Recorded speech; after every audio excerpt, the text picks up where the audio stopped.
Yo, what is going on guys, Flashverse here and welcome back to another video on The Flash Season 8, and this will be my synopsis breakdown for The Flash Season 8 Episode 1, aka the season premiere for The Flash Season 8, titled Armageddon Part 1. So yeah, we are 2 weeks away for The Flash Season 8 to air on the CW, so do expect a plethora of things coming our way, from a second trailer to promo images to a synopsis for episode 2 and possibly episode 3 as well.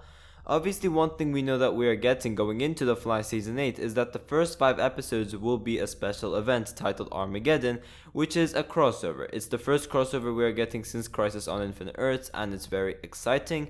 Armageddon will essentially be a crossover taking place within only the first 5 episodes of The Flash, and obviously for its 8th season, and this special event will be known as graphic novel number 5. So we're still sticking with the graphic novel format like season 6 and season 7, and over here we'll be having a bunch of guest stars joining us. With the heroes, we obviously have Team Flash joining forces with Mia Queen's Green Arrow, Batwoman, Black Lightning, The Atom, Alex Danvers, and Ryan Choi. Now, we do also know that we will be having 3 villains for this crossover. We have Damien Darhk and Ia Barton, aka the Reverse Flash, forming a team of their own, and this is essentially to reform the Legion of Doom by the looks of it. I don't know what their intentions are, but I guess we will have to wait and see for this crossover. We do obviously know that Damien Darhk has died on Legends of Tomorrow Season 5, so this will be a Damien Darhk who has time traveled, and he will be around the time of Legends of Tomorrow Season 2 or Season 3, because that's when he was a villain, whereas in Season 4 he was more a good guy, and in Season 5 he's fully redeemed himself. So since this is a villain version of Damien Darhk, it's safe to assume that the Reverse Flash or something like that will pick him up from the past and drop him into present day, or Damien Darhk will just return in some way through time travel. That's what we can assume. But we do know that our big bad for this crossover will be a villain known as Despero, and he will be played by none other than Tony Curran, and I cannot wait to see this villain, because from that one trailer which we got of him, he looks really threatening and really menacing. Now, we do know that the premise of Armageddon involves exploring the possible futures of these different characters in the DC universe. That's essentially how it plays out in the comics, and that's known as Armageddon 2001. For the Arrowverse, I'm guessing it's going to be quite different. In fact, it's going to be a lot different. But we do know that since Armageddon involves exploring the possible futures of these different characters in the DC universe, in the case of the Arrowverse, it's safe to assume that it will be based off the characters from the Arrowverse. And we know that time travel will be heavily involved, since we are getting characters like Mia Queen, who's from 2040. And as I mentioned before, Damien Darhk died on Legends, but we do know that he will be returning for this crossover. There does seem to be more time travel involved than just that, but that is what I'm able to interpret from just looking at the trailer, so it's just speculation. We do not know 100% for sure, so that's why I'm just brushing over it rather than going into too much detail. But yeah, as I said during the start of this video, we do have a synopsis released for part 1 of this crossover event, which I'll be breaking down, and I'll be giving you guys my overall thoughts and theories to what I think could be going on. But before I go over anything, however, you guys don't forget to drop a like on the video and subscribe to the channel so you are aware of more Arrowverse content coming your way. Okay, so firstly, along with the synopsis, we did actually get the episode titles released for this crossover. So we do obviously know that episode 1 will be titled Armageddon Part 1 because I mentioned it during the start of this video. So it would be a safe bet if we do say that episode 2 will be titled Armageddon Part 2 and episode 3 will be Armageddon Part 3 and so on until episode 5. But the synopsis itself goes as followed. When a powerful alien threat arrives on Earth under mysterious circumstances, Barry, Iris, and the rest of Team Flash are pushed to their limits in a desperate battle to save the world. But with time running out and the fate of humanity at stake, the Flash and his companions will also need to enlist the help of some old friends if the forces of good are to prevail. Brendan Routh guest stars. Okay, so breaking down the synopsis. So firstly, when a powerful alien threat arrives on Earth under mysterious circumstances, Barry, Iris, and the rest of Team Flash are pushed to their limits in a desperate battle to save the world.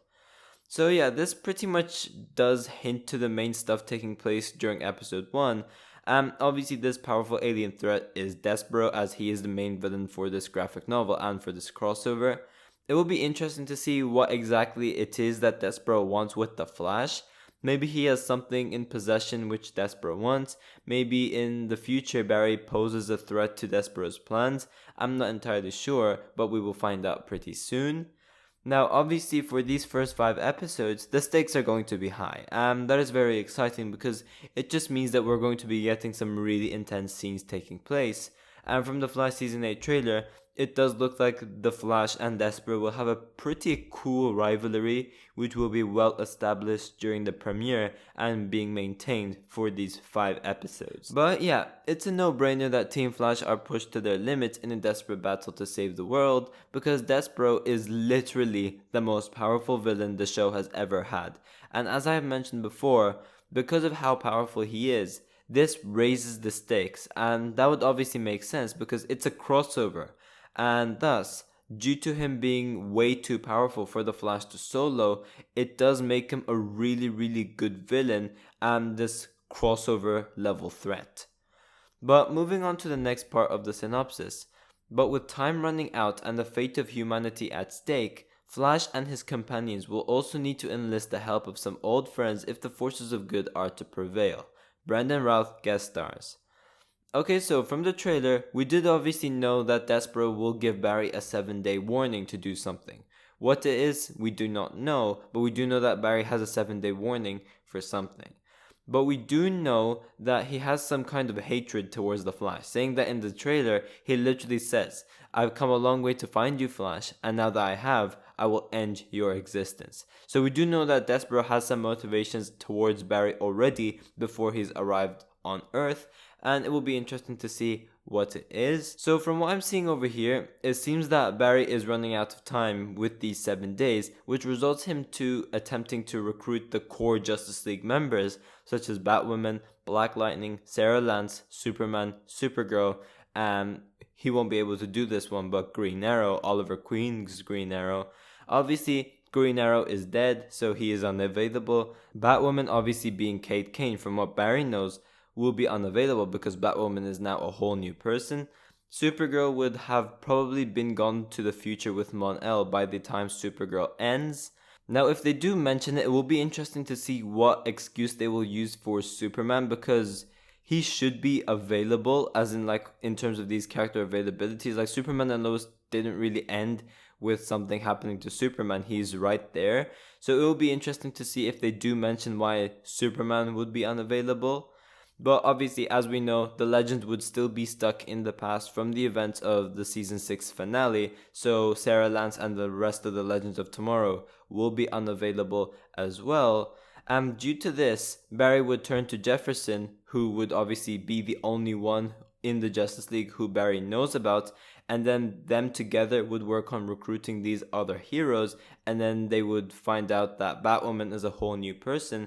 They would grab Mia Queen's Green Arrow from the future, they would grab Ryan Choi, and then maybe when Barry goes over to National City to get Kara's help, maybe he will go, "Oh wait, Alex, have you seen Kara?" And then Alex would explain everything, and then Alex could go something along the lines of, "Oh, Kara is not there, but I could join." Maybe that will be something that will happen. I'm not entirely sure, but it will be interesting to see if they do even acknowledge or just mention why these other characters are unavailable, because for the people who do not watch Legends of Tomorrow or Supergirl, they would need to know why those characters are unavailable. So hopefully they mention it, but I'm not entirely sure. Now for episode 1, however, it does look like Ray Palmer will be the only guest star. Obviously I could be wrong about that, we could see someone else, but from what it looks like in the synopsis, it only mentions that Brandon Routh is guest starring. It doesn't mention anybody else guest starring. I don't know if that's on purpose, but I'm not entirely sure. But from what I'm seeing so far, it looks like Ray Palmer will be the only guest star for episode 1. Obviously, I could be wrong, but from the trailer, it doesn't look like Barry heads over to recruit Ray. In fact, it seems like Ray was coincidentally in that convention when he hears about the trouble outside, because when he suits up to help the Flash, like, to me at least, when you see their encounter in the trailer where Ray goes, "Hey, have you been working out?" And then Barry replies, Yeah, thank you for noticing. It seems like they're seeing each other for the first time in a long time, rather than Barry, heading over, recruiting Ray, them having a conversation, them going to the convention and then fighting Despero. That doesn't make sense from what I'm seeing in the trailer. So it looks like Ray is coincidentally in that convention, and when he sees the threat outside, he just suits up to help the Flash, and that's when we have the Flash and the Atom seeing each other for the first time in a long time.